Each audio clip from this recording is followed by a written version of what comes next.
They say good things come to those who wait. Well, guess I'm gonna be at least an hour late. You've been so good to me, allow me to demonstrate.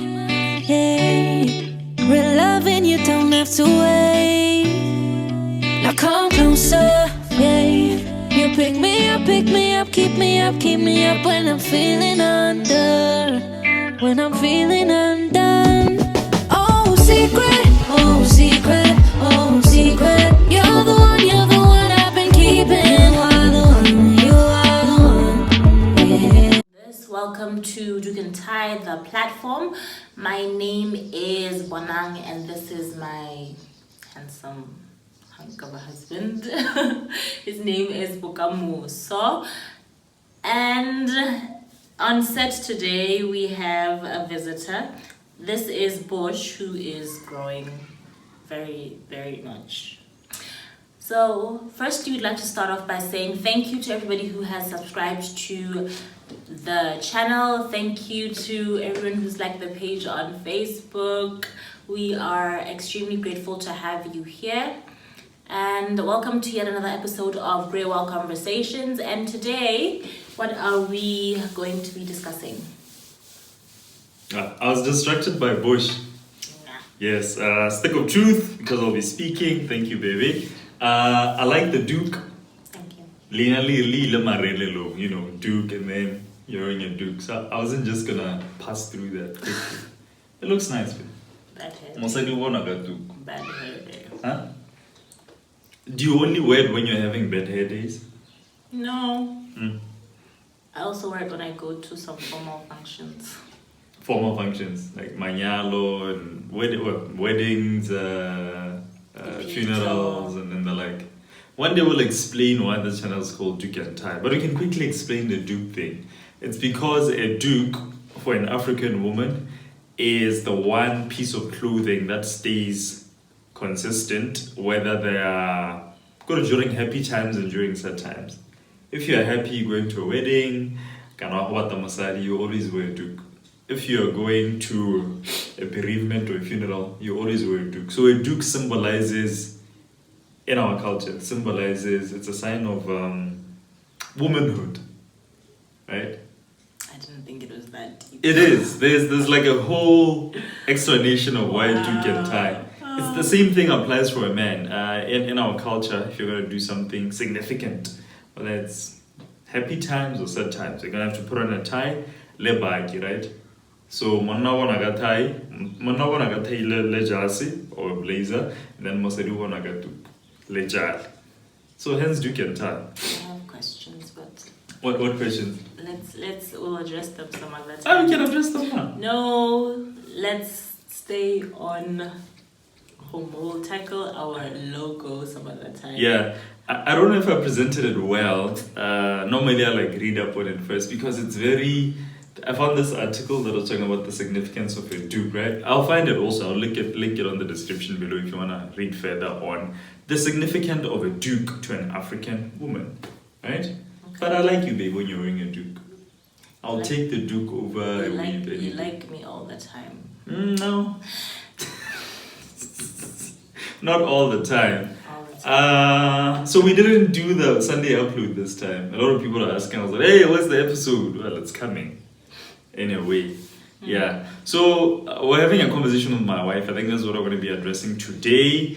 And please note that we're speaking this not as experts, but it'll just be our opinion, right? I just want to put that disclaimer out there for today's topic. So my wife and I were having a conversation around having kids, right? I mean, I think it's the next thing. You got married a while back. So the next thing will probably be having kids. You don't necessarily know when. So we're just looking at our options, you know, as a 21st century married young couple. What are your options when it comes to having kids? Of course, you can have your kids biologically, you know, magic. Then you have kids. Or, or you can choose to adopt kids, right? What other options are there? And if you go the social studies route, there's also assimilation. or you can assimilate a child if maybe there's a neighbor's, okay, not necessarily a neighbor, well, a neighbor's child, or there's certain relatives who are unable for whatever reason to take care of their kids or to be there for their kids. Then we can take them in and raise them as our own kids, right? So we started looking at these different options that we have available to us, and we delved over more adoption. Like, let's just have an honest discussion around adoption. We haven't really went to any adoption agencies to seek expert advice, but we're just gonna have a discussion about what we know and what our perception of adoption is, right? Yeah. So first question to you, my love: have you ever, at any point in your life, felt that you were adopted? Ever, like growing up?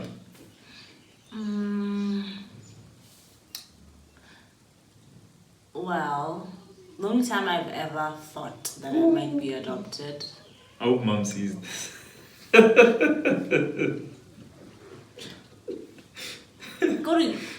When you do something and then your parents and then you feel like maybe they were a bit too excessive, and you start asking yourself questions like, are you really my mom? Are you really my dad? Yeah, that's it.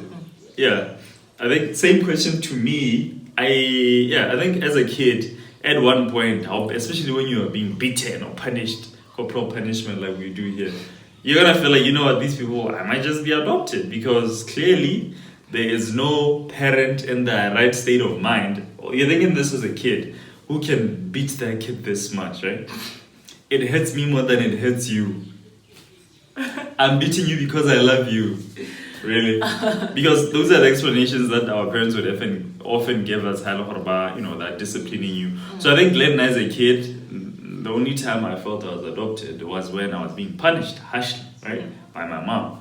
But besides that, not really. I never felt or thought that I was adopted. And the whole beating thing and punishment thing, I think, is just like a topic for another episode. I got to understand it later of why your parent would be so harsh with you, because honestly speaking, the world is harsher, right? So yes, back to adoption. So Banang and I ever felt adopted? Not really, but well, as kids at one point we might have felt. And then we also asked ourselves a question: what if you wanted to adopt a child today? Do you know where you go? Where do you start? Wouldn't you go to an orphanage? So that's where you think you go to adopt a baby? Okay. I don't know. I think the point that I'm trying to bring across here is I don't think adoption is as common in our culture, back then and even now, right? It's not something that you find advertised on a billboard or advertised in newspaper, you see on TV, okay, if you're a couple or if you're an individual who is willing and able to adopt a child, these are the steps that you follow. I think these are topics that are often not really talked about, right? I haven't really seen much coverage on adoption. Have you? I believe that there is not a lot of coverage on adoption, in the sense that you would be going to a place and you would be adopting a child who, for whatever reason, their parents are not able to take care of them.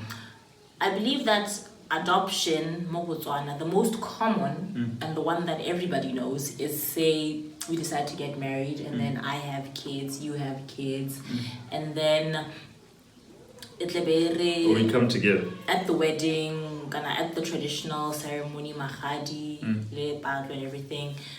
There comes a question,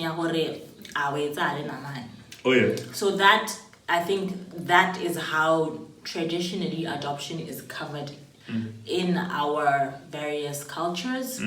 You would then find that then if the man says yes, then they'll go through the adoption process, I believe. But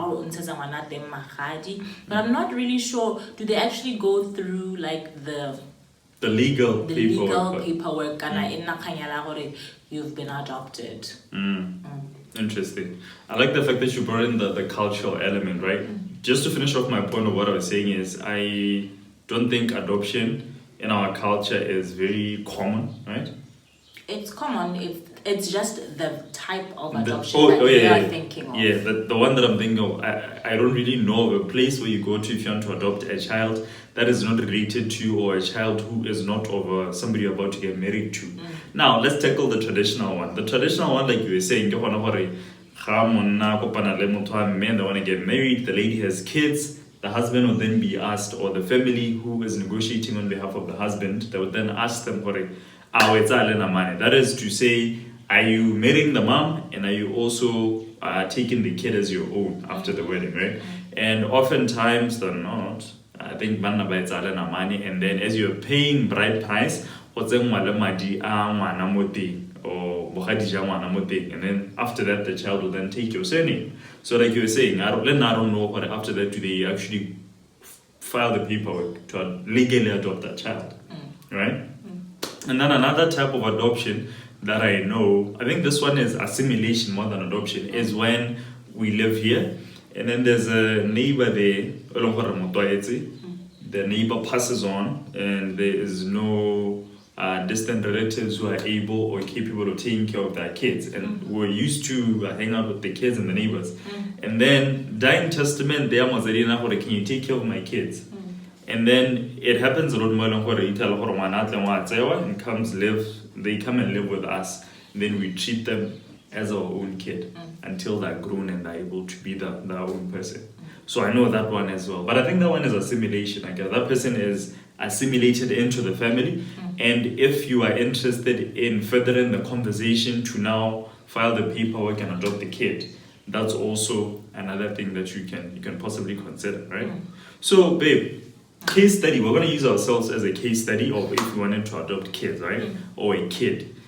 Say so go to an agency. I don't know if there are any agencies here. I think we need to do a bit of research there.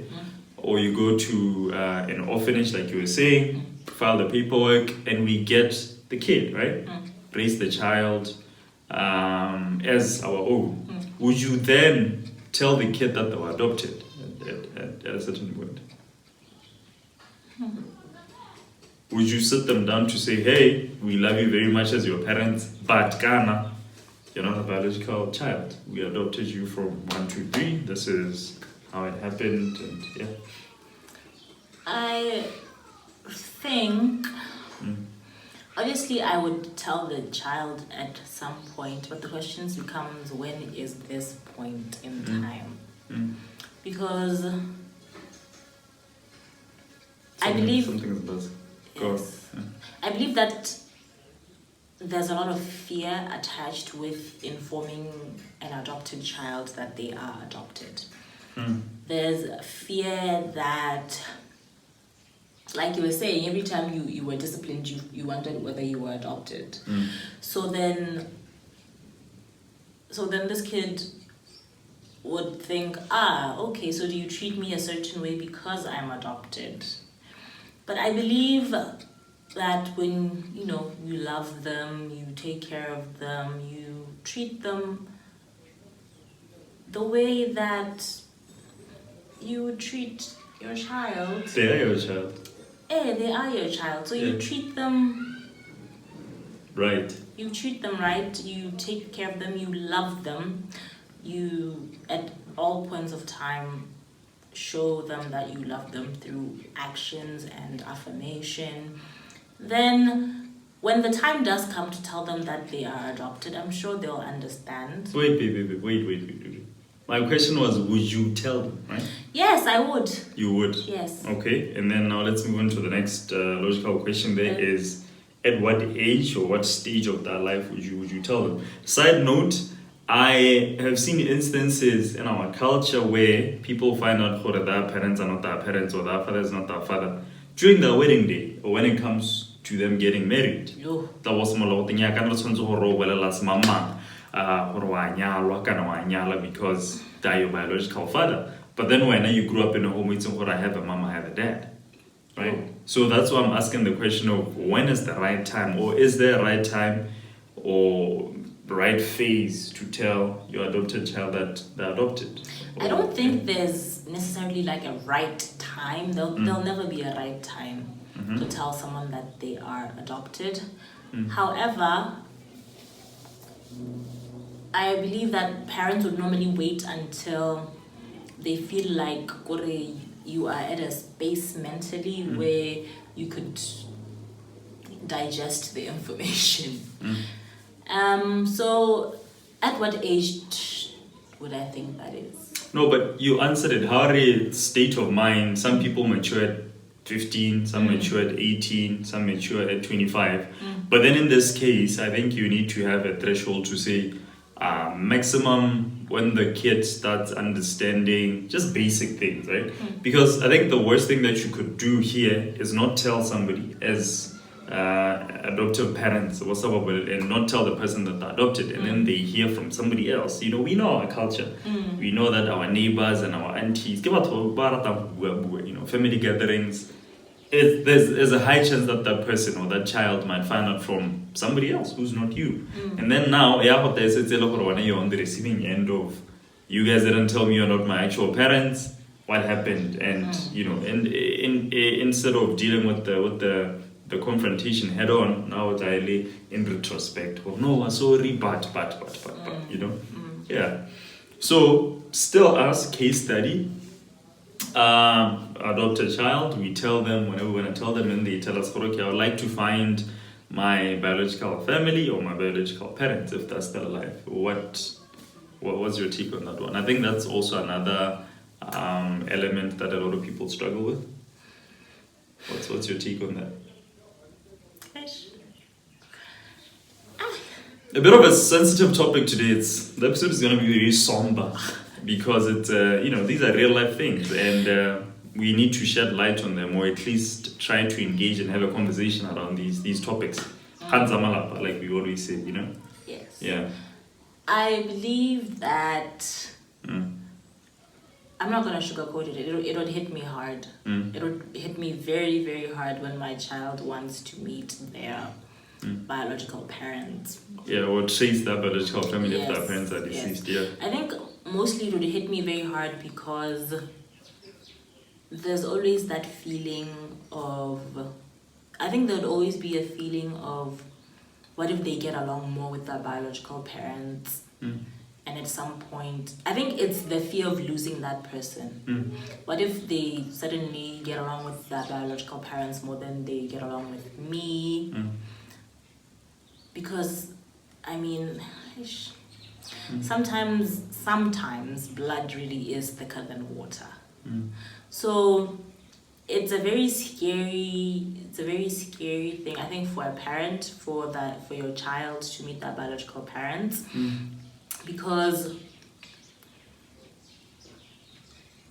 it scares you what type of relationship can form or materialize from that, and where you stand in all of that.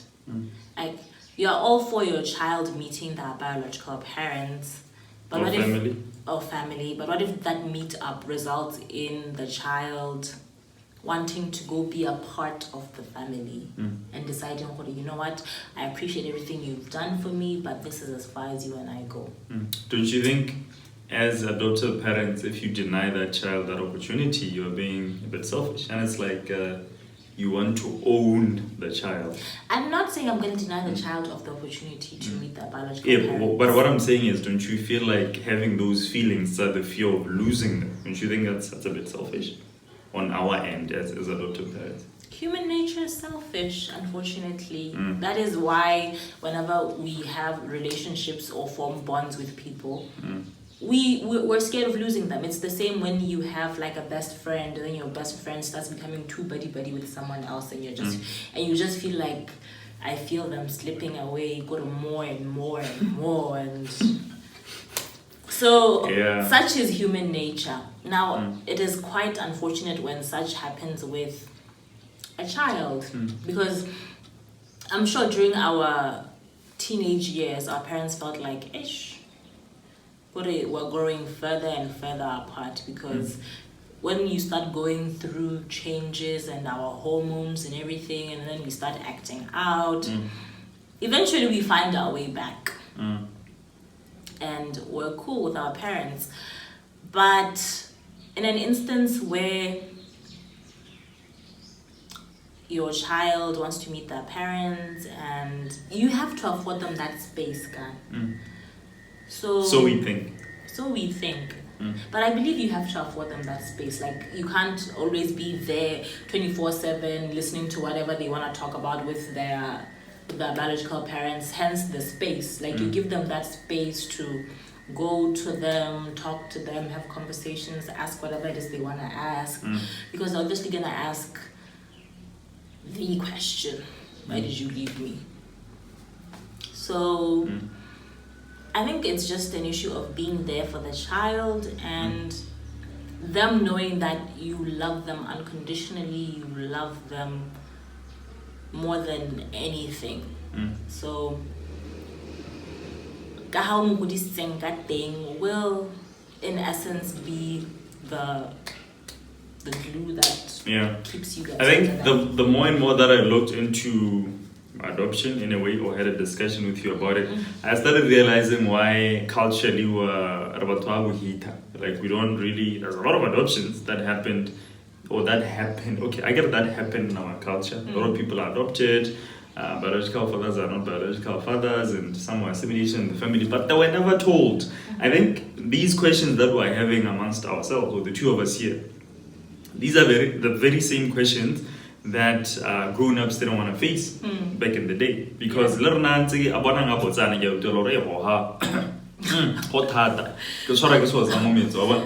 I'm starting to understand why, because we're not such a head-on people, or we like confrontation.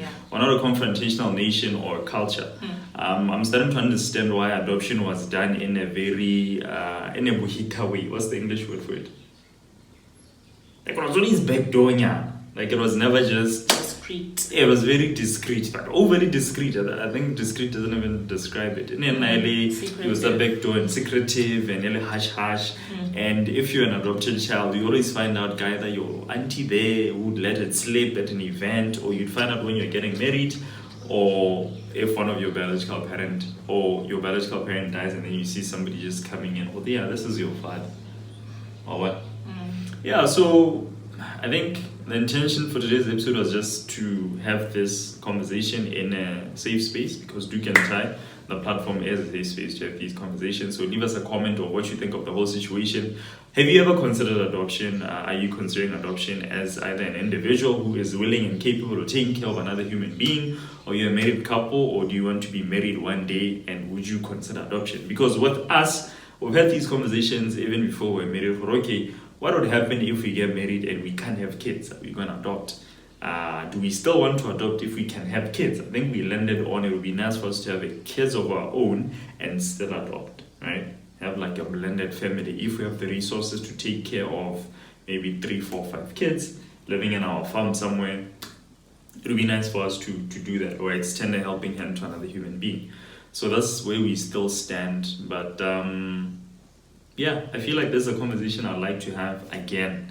Maybe go do a bit of research and go find an agency or have somebody on the show who can actually explain it in a broader perspective, in the legal sense of what adoption implies, right? Or maybe can have local attorneys back on the show to talk about adoption and the process that you have to go to move on if you want to adopt. So leave us your comments there by the comment section. Yeah, are you willing to adopt? Do you want to adopt? Is it something that's crossed your mind? And what do you think of adoption in a cultural sense, Mokuzwana? What have you seen? What stories have you heard about adoption? Yeah, so that's it from me, babe. Closing from you? I don't know. You left me like on a very... No, it's the question that you asked me. It was very... It hit you. Yes. Which one? The whole, like, your child meeting that biological parents and that biological family.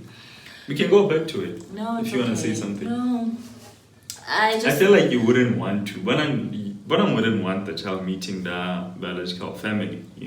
I would want my child to meet that biological family. But it would hurt you.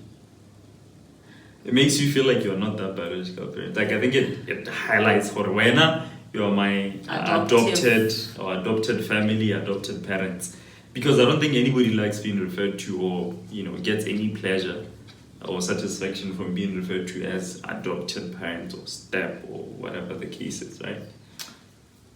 No, but if it happens, it's something that you must go through. We can't avoid it. So let's just head on. Yes. Yeah. So let us know in the comments how you would tackle your child wanting to meet their biological parents, how you would tackle telling them. When would you tell them? How would you tell them? Would you make like a huge thing of it, or would you just sit them down? Yes. Even more interesting, maybe you're watching and you're adopted and you don't know, right? I hope that's not insensitive. If you were adopted today and you didn't know at this particular moment, how would you want your parents or people around you to tell you? Let's bring it closer to home, because I think, do unto others as you want them to do unto you. Then why didn't you ask yourself this question? Now don't tell me about it. Let me rock, eh? I'm fine. You're fine. Now, I've had this conversation with my mom a lot of times, yeah. You don't want to know. Here's the thing. My mom, you know how parents are. Mama na the one time he said, you're adopted. As a kid, she hit me with that at one point. You're adopted. Huh? She was playing, I hope. Well, I think. Well, now I know I'm a grown up. But at the time, not at the one time he said, I'm adopted. And it would haunt me, bro.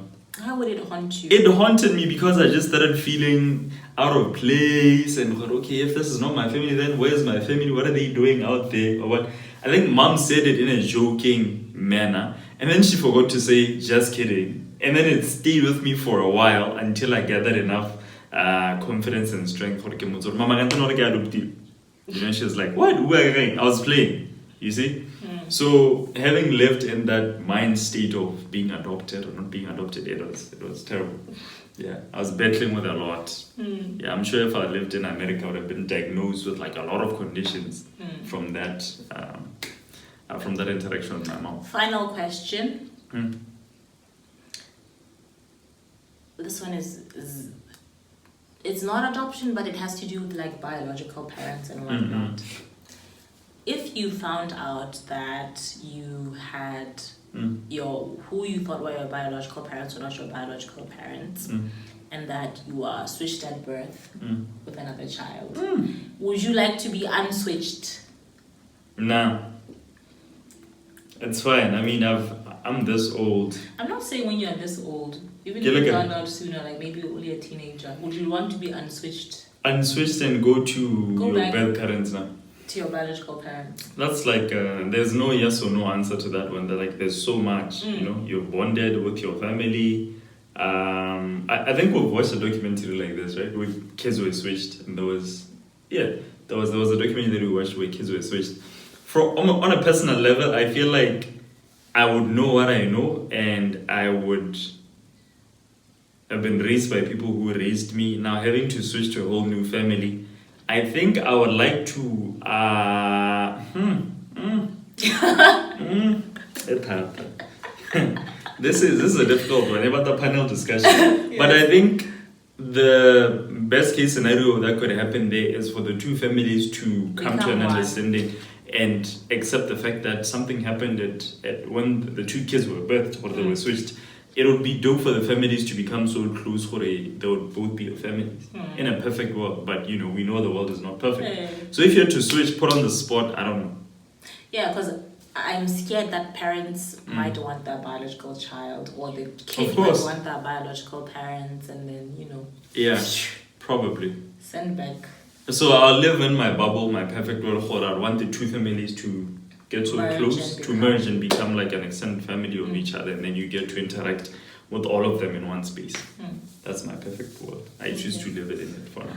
Okay. So thank you for watching Doek and Ty. Remember to leave a comment on Facebook or YouTube if you're watching this on YouTube, and subscribe on YouTube, like the page on Facebook, as well as follow us on Instagram, man. We're called Doek and Ty over there. We're going to be posting more pictures and interacting with you more throughout the week, even if it's not necessarily on the comment section on the episode. Yes. So Doek and Ty. Do you feel satisfied, baby? Did you do the topic justice? Or do you have more questions than answers when you came in?